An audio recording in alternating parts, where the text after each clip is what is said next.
सिर्फ 500 रुपए के लोन से इस परिवार ने खड़ा किया an empire which is worth more than 500 crore rupees और बिल्ड की इंडिया की सबसे बड़ी यूनिवर्सिटी। Hello sir. हेलो। मैं जालंधर पहली बार आई हूँ और आपका घर बहुत खूबसूरत है। From running a sweet shop in Jalandhar to partnering with an automobile company, opening a massive university and then becoming the member of parliament. But if you ask him what he does, मैं चाहूँगा कि मुझे हलवाई के नाम से जाना जाए। मोतीचूर के ये लड्डू इन्हीं के पिताजी ने जालंधर में इन्वेंट किए थे। तो ऐसा क्या हुआ कि इन्होंने यूनिवर्सिटी शुरू कर दी? जब मेरी शादी की बातचीत शुरू हुई, रिश्ते आने शुरू हुए, तो काफी रिश्ते इसलिए चले जाते थे, यार आप तो हलवाई हो। Today, Lovely Professional University in Punjab has 40,000 students from 50 different countries. Bajrang Poonia, Neeraj Chopra वो हमारा स्टूडेंट था। हॉकी की जो टीम, पूरी टीम 8 बच्चे हमारे थे। शहनाज गिल है वो हमारी स्टूडेंट है। विनीश फोगाट वो हमारी स्टूडेंट है। This is the ultimate stories from Bharat.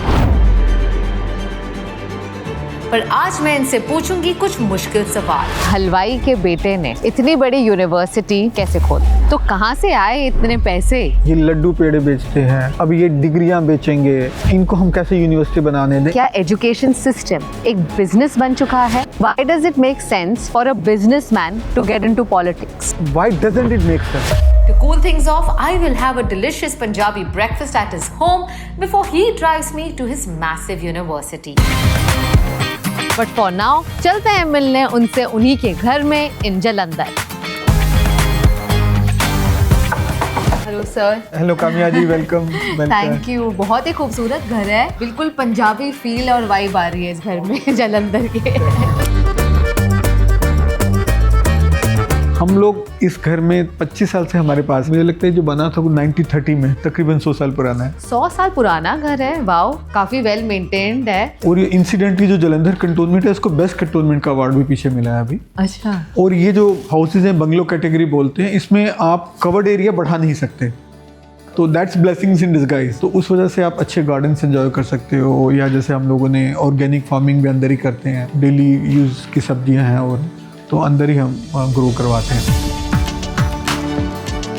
छत बहुत इंटरेस्टिंग है। ये जो रेल के पटरी होती है तो उसके बेच देते हैं, तो उससे बनाई गई है ये जो गर्डर है। ओके। सो दैट थोड़ा कॉस्ट इफेक्टिव हो। और जो वो जो लोहा होता है, कहते हैं सबसे ज़्यादा मजबूत होता है, क्योंकि उस पर रेल दौड़नी है, तो इट्स द सेफेस्ट स्टील। मैं एक बात और बताना चाहूँगा कि जो वॉल्स हैं ये मिट्टी के ईंटों की बनी हुई है, पक्की ईंटें नहीं, कच्ची मिट्टी की ईंटें, तकरीबन 2 से 2.5 फुट वाइड है। तो उसका एडवांटेज ये रहता है कि जब समर होती है तो गर्मी अंदर नहीं आती, और जब विंटर होती है तो सर्दी अंदर नहीं आती। It's really got a beautiful old world charm. तो आप सबसे ज्यादा समय बाहर बिताते हैं? बाहर गार्डन में।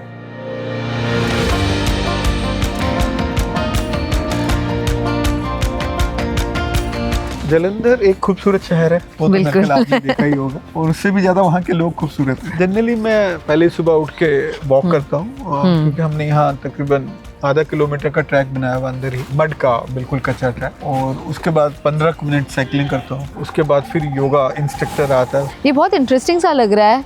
हाँ, ये हमें समझाया था किसी ने कि एक तो नंगे पाँव चलना चाहिए और उबड़ खाबड़ जगह पर चलना चाहिए, तो उसका एक ही फॉर्मेट है, 8 हिस्सों में डिवाइड करके, पानी हो, कच्ची मिट्टी हो, वुड हो, ग्रास हो, और 4 तरीके से स्टोन हो, छोटा, उससे बड़ा, उससे बड़ा और उससे बड़ा। इससे क्या फायदा होता है? एक तो मुझे लगता है आप डायरेक्टली अर्थ के कनेक्ट में आ जाते हैं जब नंगे पाँव चलते हैं, तो जो भी फालतू की एनर्जी है वो अर्थ एब्जॉर्ब कर लेती है। दूसरा, क्योंकि ये स्टोन्स रहते हैं या वो ऊपर नीचे रहता है, तो वो आपके जो पॉइंट्स कहते हैं, जो दिमाग को छूते हैं, पाँव के पॉइंट्स, वो एक्टिव हो जाते हैं। पंजाब में रहने का ये एक फायदा जरूर है कि आप हर तरफ हरियाली से घिरे हुए हैं, बिल्कुल, चाहे वो फार्म हो या आपका अपना घर, इतनी ग्रीनरी है। This is absolutely beautiful. और जिस घर में आपका जन्म हुआ था वो कैसा था और वो कहाँ था? वो भी जालंधर कंटोनमेंट में ही है, यहाँ से तकरीबन 400 मीटर दूर होगा। जैसे पुरानी शॉप्स होती थी, नीचे शॉप्स होती थी, ऊपर चौबारे पे घर होता था, तो बिल्कुल ऊपर चौबारे पे वो घर है। आज भी वो किराए पर था हमारे पास, आज भी हमने रिटेन किया हुआ किराए पर ही। मेरा जो बर्थ है उसी घर में हुआ था, कुछ छोटा था, उसमें प्रैक्टिकली तो एक ही बड़ा बड़ा कमरा था बड़ा, के बाद 2 छोटे वुडन पार्टीशन से कमरे बने हुए थे, एक छोटी सी किचन थी, दैट वाज वेरी हम्बल। और ये घर कितने एकर्स में फैला हुआ है? ये तकरीबन 4 एकड़ में है। मैंने पीछे देखा खेत भी है यहाँ पर। कोशिश ये होती है कि जो अपनी ज़रूरत के लिए सब्जियां ऑर्गेनिक तरीके से बजाय कि वो खुद उगा पाएँ, बाजार से ना लानी पड़े। भिंडी है, टमाटर है, प्याज है, पालक है, अदरक है, इवन हल्दी है, थोड़े बहुत स्पाइसेस भी होते हैं। तो रोज बस खेत से ही सब्जी लेकर किचन में 90% सब्जी वहीं से। फार्म टू फोक। यहाँ पे तकरीबन 20 से 25 तरीके के पक्षी हैं। ओके। मुझे लगता है वो महसूस करता हूँ कि नेचर ने हमें इतना फ्री एंटरटेनमेंट दिया हुआ। बिल्कुल। इतनी बढ़िया उनकी आवाज़ होती है, इतनी सूदिंग होती है। बैडमिंटन का एक कोर्ट बनाया हुआ है हमने। अच्छा। Open of course. देख सकते हैं वहाँ? हाँ जी, हाँ जी, हाँ जी।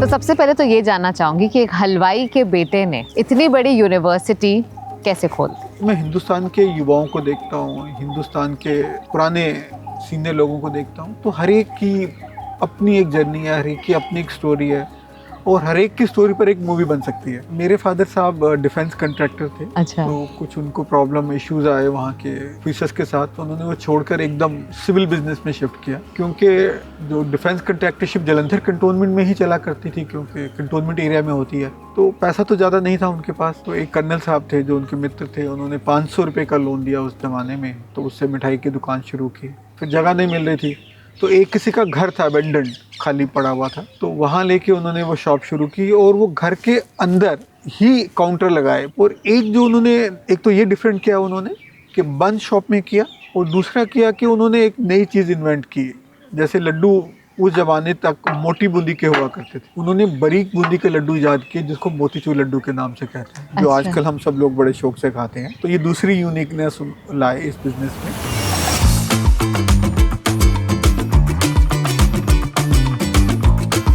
तो ये जो मोतीचूर लड्डू, हम घर पर कोई भी खुशी का मौका हो, शादी हो, कोई बच्चा पैदा होता हो, हमेशा मोतीचूर के लड्डू जरूर खाते हैं। बिल्कुल खाते हैं। तो ये क्रेडिट उनको, मेरे फादर साहब को जाता है। बिल्कुल, बहुत ही अच्छा लड्डू है ये, नाउ दैट आई ईट। और ब्रेकफास्ट स्प्रेड भी बहुत ही अच्छा है ये। इतनी लग्जरी कहाँ मिलती है। अच्छा। ये तो आप आए हैं तो शायद लोगों ने लग्जूरियस कर दिया ब्रेकफास्ट। यहाँ पे दाल बाटी चूरमा भी है। ये राजस्थान का कनेक्शन इन पंजाब? मेरे फादर साहब और हम ओरिजिनली तो राजस्थानी ही हैं, राजस्थान से ही माइग्रेट होकर पंजाब में आए थे मेरे फादर साहब।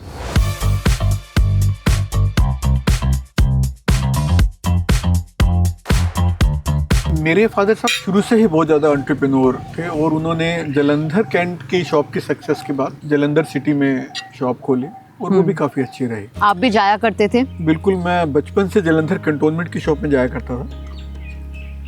May B I was in 3rd और 4th। क्या सीखा आपने उस समय अपने फादर से एक बिजनेस चलाने के बारे में? मेरे फादर साहब तो सुबह 7 बजे शॉप खोलते थे और रात को 10 बजे बंद करते थे। कोई संडे नहीं होता था, कोई त्यौहार नहीं होता था, रात ज़्यादा बिजी हो जाते थे त्योहारों में। तो एक तो हार्ड वर्क की आदत उनसे सीखी, कोशिश की हमारी लाइफ में भी आए। दूसरा इनोवेशन, जैसे मैंने बताया लड्डू मोतीचूर उन्होंने शुरू किया, बंद शॉप में मिठाई का काम किया, तो वो इनोवेशन सीखे उनसे। तीसरा, हिम्मत नहीं हारते थे कभी वो। एक बात और मुझे याद आती है, 84 की बात है, शायद 30 अक्टूबर होगी, कि हमारे यहाँ इनकम टैक्स का रेड हुआ। हालांकि हम बहुत छोटे थे, बिजनेस भी कोई बहुत बड़ा नहीं था, एक स्वीट शॉप ही थी, लेकिन नाम बड़ा था हमारा। तो इनकम टैक्स की रेड हुई, चारों तरफ से गाड़ियाँ आके एकदम खड़ी हो गई, घर पे, दुकान पे, ये वो सारा कुछ। मेरे फादर साहब ने जो लाइन बोली, यहाँ तक मैं पहुँचाऊँ कि ये सब कुछ ले भी जाएंगे तो मैं दोबारा बना लूँगा। तो कई बार हम फादर साहब को बोलते थे कि देखो आपने ये फार्मूला बनाया, ये सारा कुछ किया, अब हर जगह बिक रहा है, तो हमारा बिजनेस हर्ट हो रहा है। तो बोलते फिर क्या हुआ, कि कोई भी इजाद होती है वो एक बिजनेस हाउस के लिए नहीं होती, पूरी दुनिया के लिए होती है। तो मुझे खुशी है कि मोतीचूर लड्डू पूरी दुनिया में या पूरे हिंदुस्तान में पॉपुलर। तो आज तो नेशनल ब्रांड है ही लवली स्वीट्स, लेकिन लवली स्वीट्स ने और ब्रांड साथ साथ क्रिएट किए। जैसे हम ऑटोमोबाइल्स में गए, Bajaj, Maruti dealership, lovely autos. पर क्या आपका आइडिया था डाइवर्सिफाई होना, क्यों जरूरत लगी? एक चीज़ महसूस हुई, वर्किंग आवर्स बहुत ज़्यादा है, सुबह 7 से रात 9 बजे 10 बजे तक, 7 डेज ए वीक, त्योहारों में और भी ज़्यादा बिजी। और एक कारण और भी था इसका, जब मेरी शादी की बातचीत शुरू हुई, रिश्ते आने शुरू हुए, तो काफ़ी रिश्ते इसलिए चले जाते थे, यार आप तो हलवाई हो। क्या बेटियों की शादी हलवाई के घर में नहीं कराना चाहते लोग? यस, उस ज़माने में। हम्म। अब तो हलवाई का बिजनेस या मिठाई का बिजनेस बहुत बड़ी इंडस्ट्री बन गया है, लेकिन उस ज़माने में, मैं 97-98 की बात कर रहा हाँ हूँ, जी। लोग हेजिटेंट होते थे। यदि मैं पसंद भी आ जाता था सब कुछ, क्योंकि ठीक ठाक थी मेरी क्वालिफिकेशंस, लेकिन अच्छा हलवाई है नहीं, क्योंकि शादी चैलेंज आ रहा था, तो हमने अखबार में ऐड दी थी। मेरे फादर साहब बड़े मॉडर्न थे। पर बाकी दो भाइयों की हो गई शादी? उनकी पहले हो गई थी। अच्छा, बस आपकी शादी में दिक्कत आ रही थी? मेरी ये शादी में ज़्यादा दिक्कत आ रही थी। तो मेरे फादर इन लॉ साहब भी वो थोड़े मेरे ख्याल ना डिफरेंट सोचते थे, तो उनको भी एडवाइस किया गया, जो उनके परिवार थे, कि आप कहाँ भेज रहे हो, आप तो सुबह 10 बजे जाते हो, 5 बजे आ जाते हो, 2 छुट्टियाँ होती हैं हफ्ता में, ये है वो है, ये तो 7 दिन काम करेंगे। पर somehow वो भी एक डिफरेंट सोच रखते थे। उन्होंने कहा नहीं, उनको शायद मैं ज़्यादा पसंद आ गया। बिल्कुल, उन्हें लड़का पसंद आया बहुत। पर पढ़ाई आपने भी पूरी करी? मैं पढ़ाई में ठीक था, तो जब कॉलेज का टाइम आया, 10th में मैं मेरिट लिस्ट में था, कोई टॉप 10 में था स्टेट में, लेकिन घर में था कि नहीं, पढ़ना नहीं है बच्चे, धंधे पे आके बैठो, वी नीड मोर हैंड्स। पर वो मैंने रिवोल्ट करके मैंने कॉलेज खुद ज्वाइन किया था। अच्छा। और उसमें मेरी मदर ने सपोर्ट किया था। ओके। फिर मैंने बीए किया, उसमें मैंने ऑलमोस्ट टॉप किया यूनिवर्सिटी में। फिर मैंने लॉ किया, वहाँ भी ठीक रहा मेरा। तो लॉ में तो चलो शाम को जाता था मैं 7 बजे। मेरे आइडियाज़ बदलते रहते हैं टाइम के हिसाब से। फिर एजुकेशन मुझे थोड़ा ज़्यादा अट्रैक्ट किया। एक तो एजुकेशन में आपकी पर्सनल ब्रांड या फैमिली ब्रांड आगे बढ़ती है, तो हमने बिजनेस स्कूल शुरू किया था 2001 में। बट ये education space is very very investment heavy, तो कहाँ से आए इतने पैसे? बिगनिंग में तो जब तक मुझे याद आता है, तकरीबन हमने 50 लाख से शुरू कर लिया था। लैंड थी हमारे पास, और 50 लाख से हमने ये बिल्डिंग्स वगैरह बना के शुरू कर लिया था बिजनेस को। हमारा मिठाई से भी उस टाइम तक ठीक सेटल हो गया था, और ऑटोमोबाइल्स ने फर्दर सपोर्ट किया, तो वहाँ से फंड्स लेके हम एजुकेशन सेक्टर में आ। डीलरशिप मिल गई थी आसानी से? नहीं, वो एक अपनी अलग से स्टोरी है। अच्छा। आसानी से तो कहाँ मिलनी थी। जैसे हमने बजाज के लिए अप्लाई किया था, और बजाज डीलरशिप उस जमाने में और आज भी हाईली प्रेस्टिजियस हुआ करती थी। 10-10 साल की वेटिंग होती थी समहाउ ये वो, और हमें कोई एक्सपीरियंस भी नहीं था। उन्हीं लोगों को मिला करती थी जिनका इसमें एक्सपोजर हुआ करता था, एक्सपीरियंस हुआ करता था। लेकिन मैंने अप्लाई कर दिया सी। तो जब वो एक बार आए हमारे पास दिखावे के लिए, तो देन दे फेल्ट कन्विंस्ड कि यहाँ कुछ बेटर कर सकते हैं ये लोग। उनका क्वेश्चन ये था कि ऑलरेडी मैं एक दे चुका हूँ, आप दूसरी में इंटरेस्टेड होंगे? हमें तो ये था कि मिल जाए, कुछ भी मिल जाए, दूसरी हो तीसरी हो। हमने कहा बिल्कुल होंगे जी। हाँ जी। आप सर्वाइव कैसे करेंगे, कंपटीशन होगा। फिर मैंने बोला कि जो हमारा मिठाई का काम है, उस जलंधर सिटी में कम से कम 20 अच्छी शॉप्स हैं जो हमारे बराबर की हैं, तो उसमें कम्पीट करके हम आप तक पहुँचे हैं, तो यहाँ भी कर लेंगे। तो I think he felt impressed and he gave us. तो जब शुरुआत हुई तब छोटे स्केल पर ही हुई? मैंने फैमिली से लड़कर अपनी हायर एजुकेशन की थी, तो मुझे लगा कि हमें यूथ के लिए ज़्यादा से ज़्यादा अपॉर्चुनिटीज़ क्रिएट करनी चाहिए। बिल्कुल। क्योंकि हमारे पास सब्जेक्ट उस टाइम क्या होता था कि आप बीए कर लो, बीएससी कर लो या लॉ कर लो, पर बाकी इंजीनियरिंग के, मैनेजमेंट के, फैशन के, इस तरीके के एवेन्यूज़ थे, काफ़ी लिमिटेड थे, सिर्फ गवर्नमेंट सेक्टर में थे, प्राइवेट सेक्टर में नहीं थे।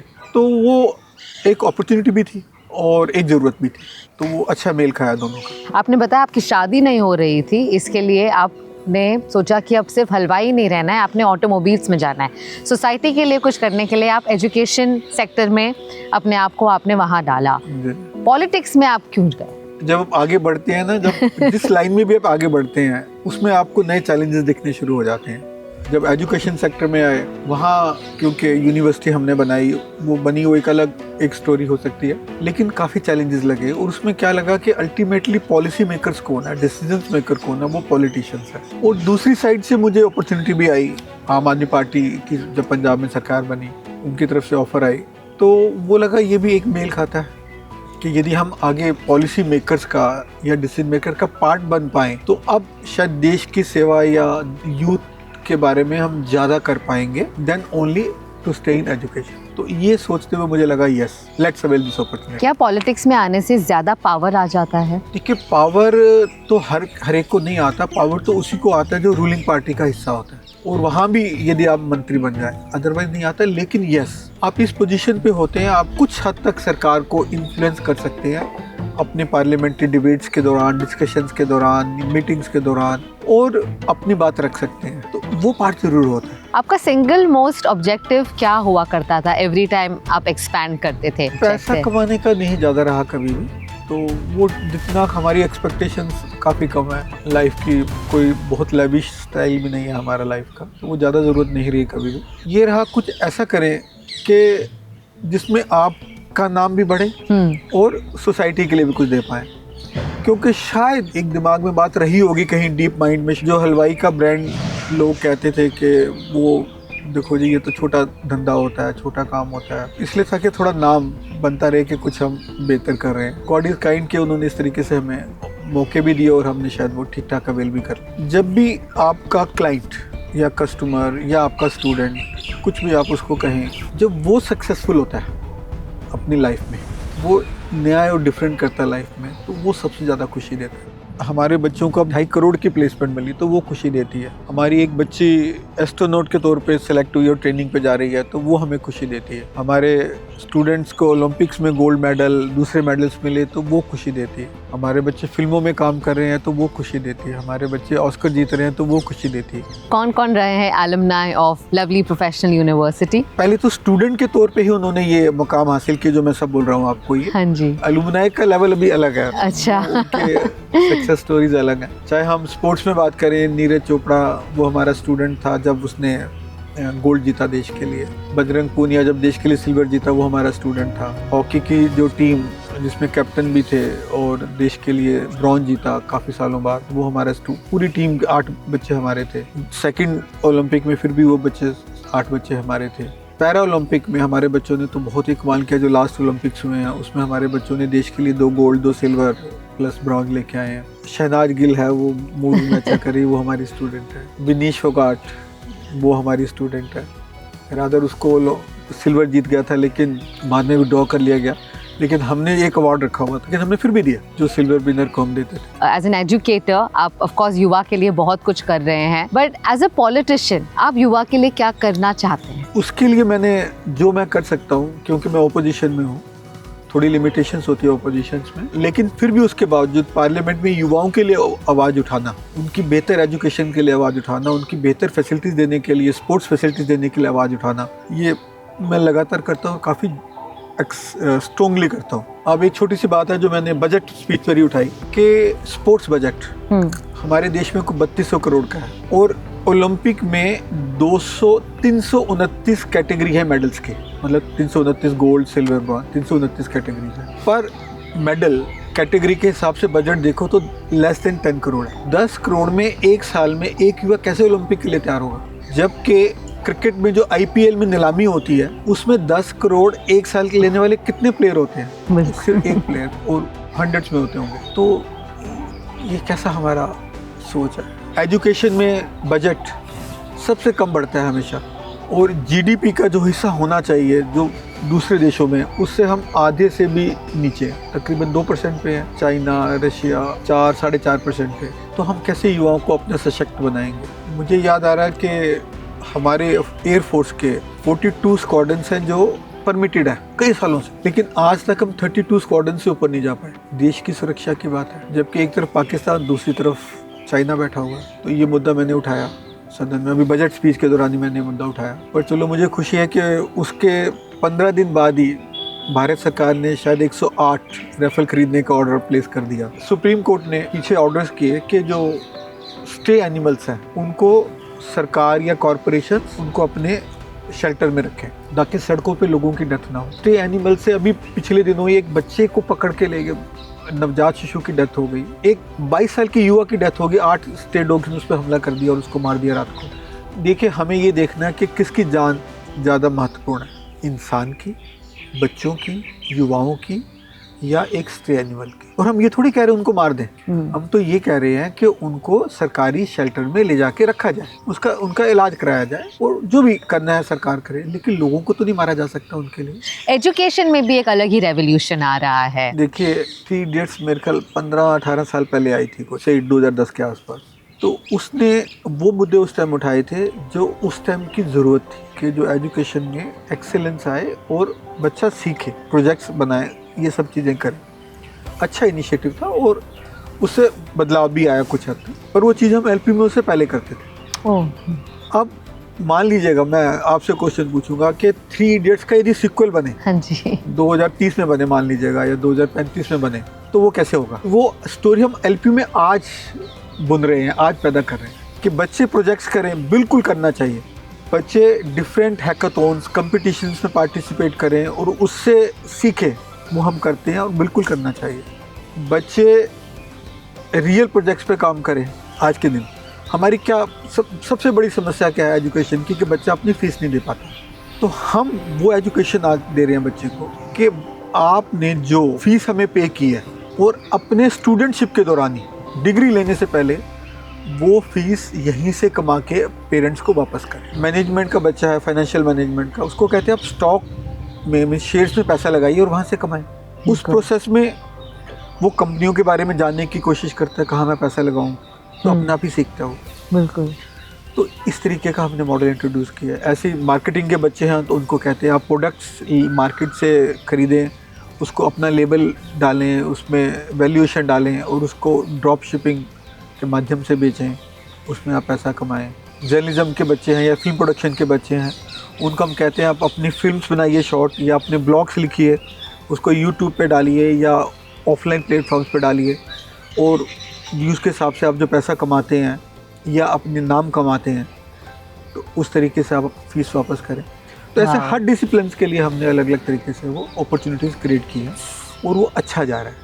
सचमुच ये एजुकेशन में एक रेवोल्यूशन है और हम आपकी यूनिवर्सिटी अब देखना चाहेंगे, देख सकते हैं आप? अरे कमाल है ये कामया जी, बिल्कुल अच्छा लगेगा कि आप यूनिवर्सिटी आए देखें।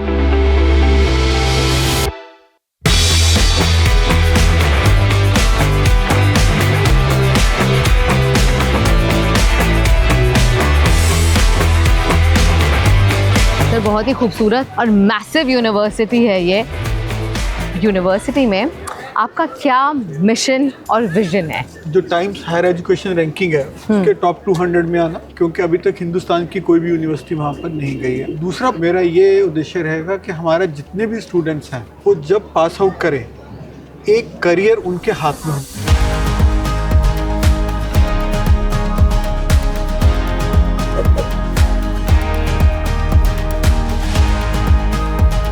तो लास्ट रैंकिंग जारी हुई है, उसमें एलपीयू दुनिया में 500 से 600वें नंबर पे आती है। हालांकि हम बहुत नए हैं।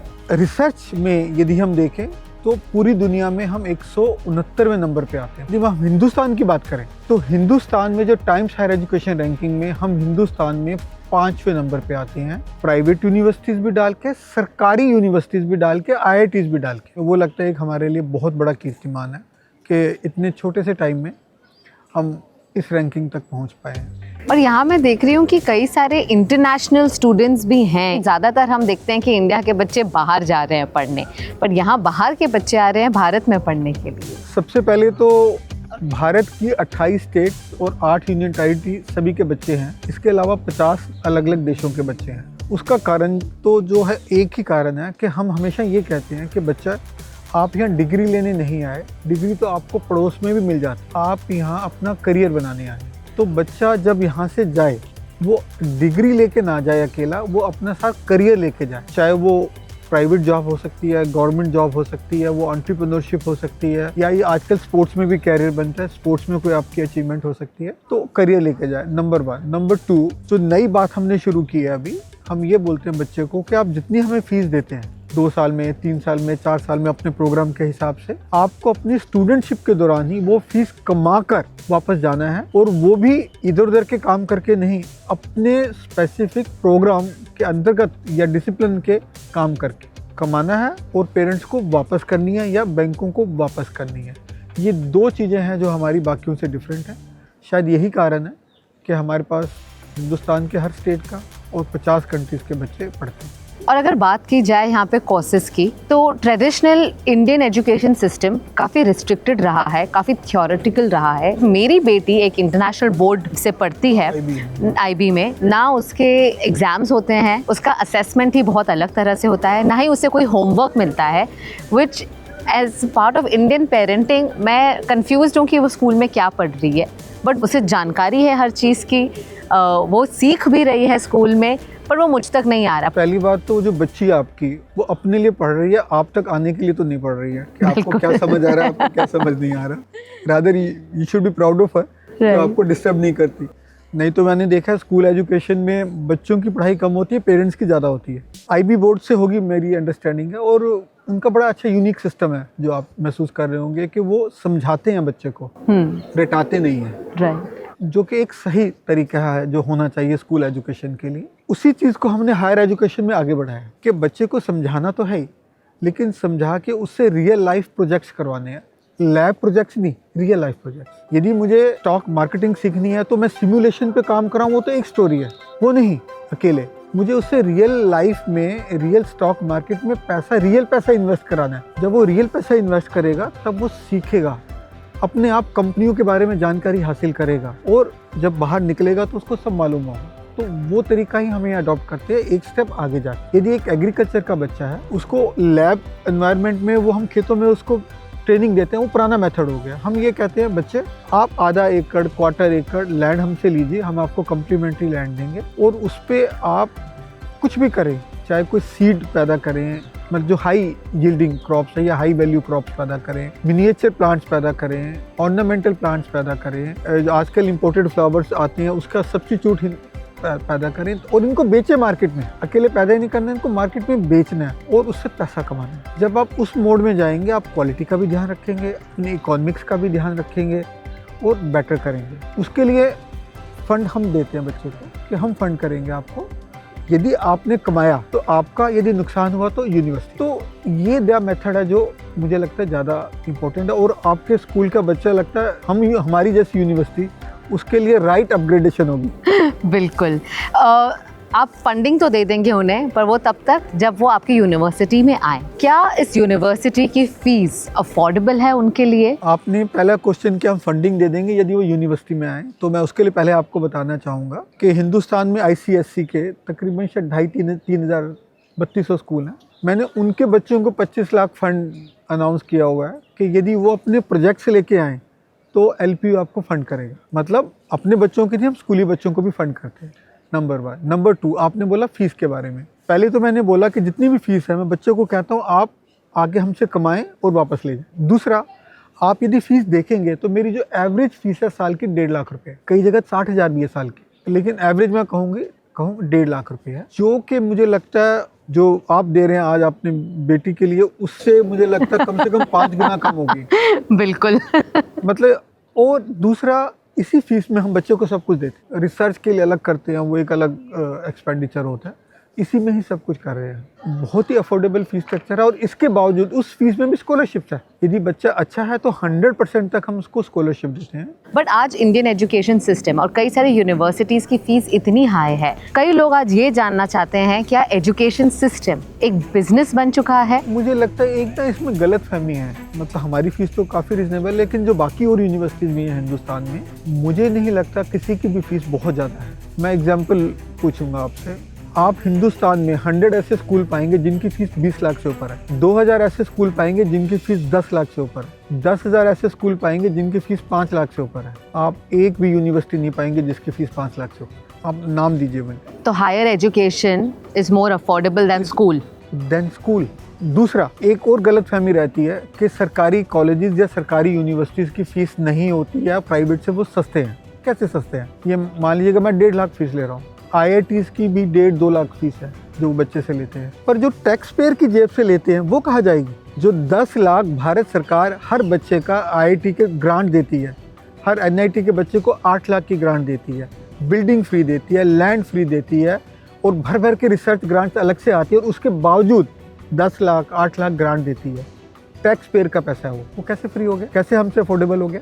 ये बात तो कोई नहीं बताता, सरकारी यूनिवर्सिटी वाले, या कि भाई टैक्स पेयर की जेब से पैसा लेके हम आप पे खर्च कर रहे हैं। आज देश के स्टेट्स के जो मंत्री हैं, एजुकेशन मंत्री हैं, या दूसरे मिनिस्टर्स हैं, या MPs हैं, या हम लोग MLAs हैं, जो भी हैं, वो अपने बच्चों को सरकारी स्कूल में क्यों नहीं पढ़ाते? क्यों प्राइवेट स्कूल में पढ़ाते हैं? उनको जिस सिस्टम पे वो राज कर रहे हैं, रूल कर रहे हैं, जिसके ऊपर उनके हाथ में पूरी पावर है उस सिस्टम को बदलने की, उसके बावजूद भी अपने बच्चों को प्राइवेट स्कूल में भेजते हैं, अपने बच्चों को विदेशों में पढ़ाने के लिए भेजते हैं। क्यों नहीं भारतीय यूनिवर्सिटीज़ में भेजते? ये सोचने की बात है। पर परसेप्शन क्या ऐसा हो गया है कि आज भी कई सारे भारतीय बच्चे विदेश जाकर पढ़ना ज़्यादा एस्पिरेशनल समझते हैं, ना कि इंडिया की यूनिवर्सिटीज़ में पढ़ना? बिल्कुल बाहर जाते हैं, लेकिन आप इनकी रेशो देखिए। भारत में हर वर्ष तकरीबन 1 से सवा करोड़ बच्चा हायर एजुकेशन में आता है। विदेश में कितना जाता है? 1 लाख के आसपास। तो 1% है। 1% है। वो एस्पिरेशन पूरी करने के लिए जा रहा है अकेली, तो वो ठीक नहीं है।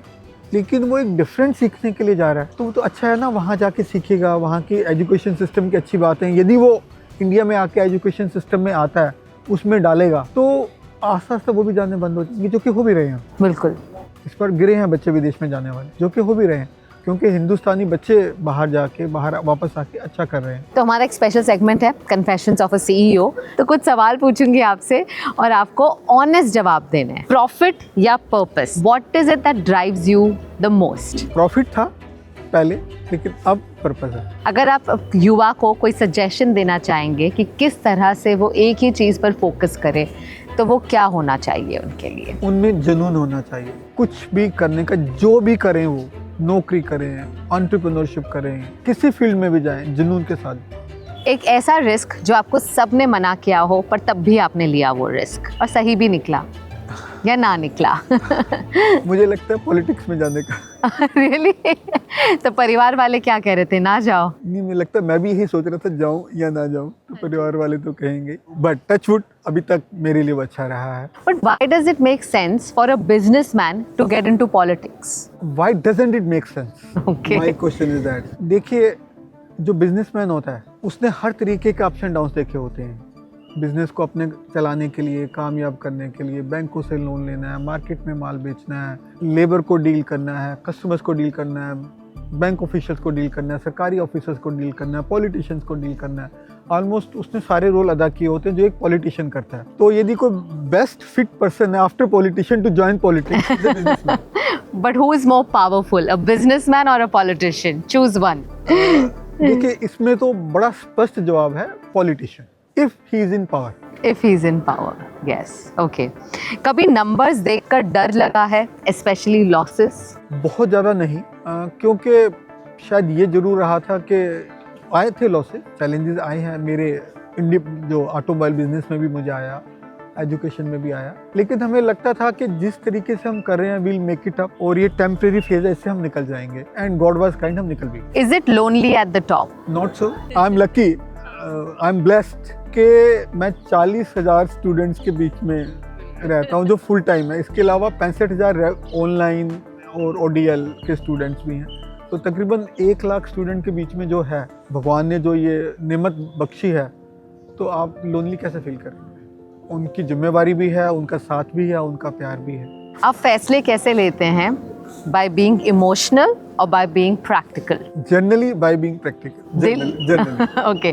दिल की ज्यादा सुनते हैं या दिमाग की? जनरली दिमाग की। दिमाग की। प्रैक्टिकल है तो दिमाग की ज़्यादा सुनते। एक क्रिटिसिज्म जो आपको चुभा क्योंकि वो कहीं ना कहीं सही था या नहीं था? जब हमारी यूनिवर्सिटी का बिल असेंबली में पास होने के लिए गया, तो उस टाइम वहाँ एक MLA साहबान ने काफ़ी कुछ बोला कि ये हलवाई हैं, ये लड्डू पेड़े बेचते हैं, अब ये डिग्रियां बेचेंगे, इनको हम कैसे यूनिवर्सिटी बनाने दें। इस तरीके का क्रिटिसिज्म काफ़ी आया। मैं उधर दर्शक दीर्घा में बैठा था, चुभा भी, लेकिन मैंने उसको चैलेंज लिया कि ये ऐसा बोल रहे हैं, मुझे रिएक्ट नहीं करना है, मेरा राइट भी नहीं था रिएक्ट करने का। मुझे इसको प्रूव करके दिखाना है कि मैं ऐसा डिफरेंट करके दिखाऊं एजुकेशन में। यही MLA साहबान बाद में बोले कि मैंने वो शब्द गलत बोले थे। दोस्तों के साथ बिजनेस करना चाहिए या नहीं करना चाहिए? नहीं करना चाहिए, कभी नहीं करना। बिल्कुल नहीं करना चाहिए, क्योंकि 99% चांसेस है वो रिलेशनशिप खराब होगा। क्या पॉलिटिशियंस के बीच कभी दोस्ती होती है ऑपोजिशन से? रूटीन में तो दोस्ती होती है पॉलिटिशियंस के बीच में, चाहे पार्लियामेंट के अंदर झगड़े पार्लियामेंट हो। में हम चाहे एक दूसरे से लड़ रहे होते हैं आपस में, तूने ये किया, तूने ये किया, लेकिन जैसे हम बाहर निकलते हैं चाय इकट्ठे पी रहे होते हैं। जाने से पहले ये जानना चाहूंगी कि अब आप क्या सपना रखते हैं? आपके सारे सपने पूरे होते हैं, तो मैं ये जानना चाहूंगी अब आपका क्या सपना है जो आप पूरा करना चाहेंगे? सपना है ना, उसको सपने ही रहने दीजिए। मैं यही चाहूँगा कि क्योंकि मैं पार्लियामेंट में हूँ, और पार्लियामेंट में जाके आपको समझ आता है कि देश के लोगों की क्या क्या समस्याएं, ज़्यादा समझ आता है, क्योंकि आप डेप्थ में समझ पाते हैं, पता लग पाता है आपको कि मैं यदि अपने देश के लोगों की समस्याओं को दूर करने में अपना थोड़ा सा भी योगदान दे पाऊँ, तो वो मेरी सबसे बड़ी जीत होगी, वो मेरा सबसे बड़ा काम होगा, वही मेरा ध्येय होगा। वही मेरा ऑब्जेक्टिव हो। Wonderful, thank you so much अपना समय देने के लिए। धन्यवाद आपका, जो आप मुंबई से आए मुझसे मिलने के लिए और आपने इतना समय दिया। थैंक यू सो मच बहुत अच्छा रहा आपसे। Thank thank you.